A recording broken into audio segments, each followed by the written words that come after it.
மட்டக்களப்பு குருமன்வெளி பொதுமக்களினால் முள்ளிவாய்க்கால் நினைவேந்தல் நிகழ்வு ஏற்பாடு செய்யப்பட்டிருந்தது. குருமன்வெளி பிள்ளையார் ஆலயத்துக்கு முன்பாக நடைபெற்ற நிகழ்வில் இறுதி யுத்தத்தில் உயிர் நீத்தவர்களுக்கு அஞ்சலி செலுத்தப்பட்டதுடன் கஞ்சியும் பரிமாறப்பட்டது.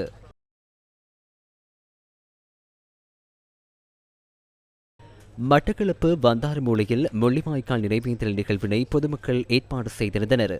இதன்போது யுத்தத்தில் உயிர் நீத்தவர்களுக்காக ஈகை சுடர் ஏற்றப்பட்டு மலரஞ்சலியுடன் அகவணக்கம் செலுத்தப்பட்டது.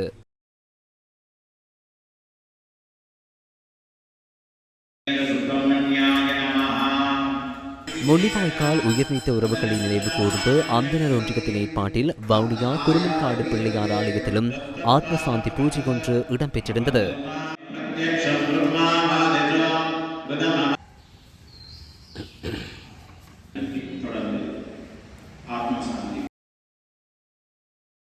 ஈழமக்கள் புரட்சிகர விடுதலை முன்னணியின் ஏற்பாட்டில் யாழ்ப்பாணம் உரும்பிராயிலும் நினைவேந்தல் நிகழ்வொன்று இன்று இடம்பெற்றது.